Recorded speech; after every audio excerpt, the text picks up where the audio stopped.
வணக்கம். அண்ணாமலைக்கு தமிழக பாஜகவில் முக்கியமான பதவி காத்திருக்கு. விரைவில் பிப்ரவரி 14ஆம் தேதி அமித்ஷா தமிழ்நாட்டுக்கு வராரு. அப்போ அந்த பதவியை அறிவிப்பாங்க அப்படிங்கிற மாதிரி சொல்கிறாங்க. அண்ணாமலை தலைமையில் பாஜக இருந்தபோது வேகமாக வளர்ச்சி அடைஞ்சது. இப்போ பார்த்தீங்கன்னா அந்த அளவுக்கு வேகமாக வளர்ச்சி அடையலை. இந்த தேர்தலில் சந்திக்கிறது கூட, ஜெயிக்கிறது கூட, வெற்றி பெறுறது கூட மிகப்பெரிய ஒரு சந்தேகம் இருக்குது. அண்ணாமலை இல்லாத பாஜக, அண்ணாமலை தலைமையில் இல்லாத பாஜக, அண்ணாமலை பிரச்சாரம் செய்யாத ஒரு பாஜக தமிழ்நாட்டை ஜெயிக்கிறது மிகப்பெரிய ஒரு கஷ்டம் அப்படிங்கிறத உணர்ந்துருக்காங்க. அண்ணாமலை ஆதரவாளர்களும் பார்த்திங்கன்னா மிகப்பெரிய அளவில் இதை பற்றி பேசிகிட்டே இருக்கிறாங்க. ஆனால் தமிழக பாஜகவில் புதிய பொறுப்பு அண்ணாமலைக்கு கொடுக்கறதுக்கான வாய்ப்புகள் இருக்குது. இது பிப்ரவரி 14ஆம் தேதி அறிவிப்பாங்க அப்படின்னு சொல்கிறாங்க. என்ன பொறுப்பு? பாஜகவோட மாநில தலைவரை மாற்ற போகிறாங்களா? நைனா நாகேந்திரன் பிடிங்கி திரும்ப அண்ணாமலைகிட்ட கொடுக்க போகிறாங்களா?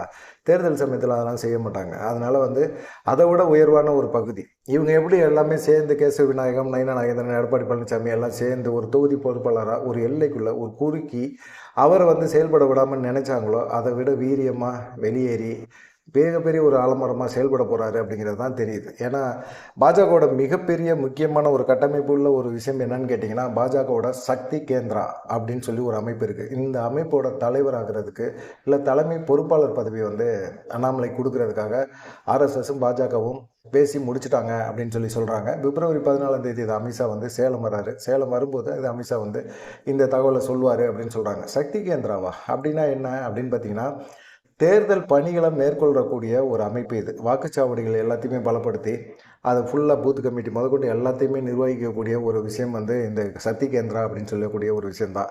இந்த சக்தி கேந்திரா ஒவ்வொரு மாவட்டத்திலையும் மண்டல நிர்வாகிகளில் கீழே ஓட்டு சாவடிகளை கிளை அமைப்பு நிர்வாகிகள் நியமனம் பண்ணிகிட்ருக்காங்க, நிர்வகிச்சிட்ருக்காங்க. இதில் 3 வாக்குச்சாவடிக்கு ஒரு பொறுப்பாளர் அப்படின்னு சொல்லி நியமிப்பாங்க. இந்த 3 வாக்குச்சாவடிகளுக்கு ஒரு பொறுப்பாளர் நியமிக்கிறாங்கல்ல, இந்த பொறுப்பாளரை நியமிக்கிறது யாருன்னு கேட்டிங்கன்னா சக்தி கேந்திரா பொறுப்பாளர் தான்.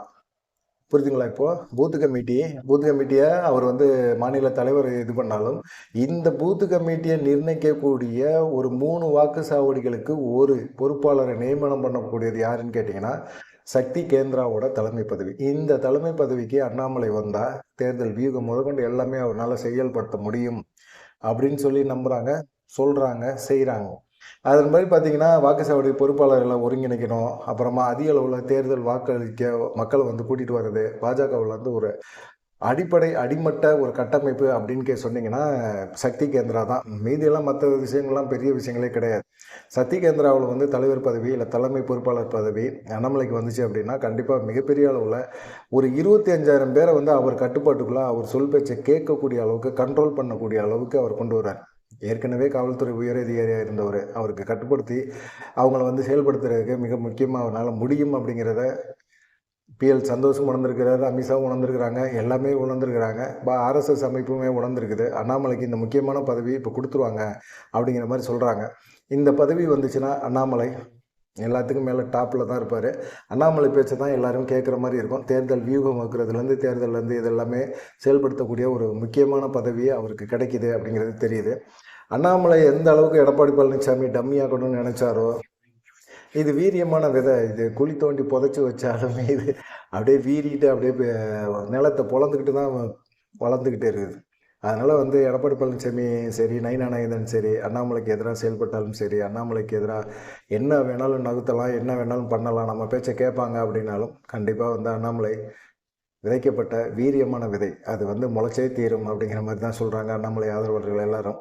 நீங்கள் என்ன நினைக்கிறீங்க? அண்ணாமலைக்கு இந்த மாதிரி ஒரு சக்தி கேந்திரா பதவியில் தலைவர் பதவி கொடுத்தாங்க அப்படின்னா கண்டிப்பாக அது மிக முக்கியமான பதவி. அந்த பதவி அண்ணாமலை கிடைச்சிது அப்படின்னா கண்டிப்பாக வாழ்த்துக்கள் தான்.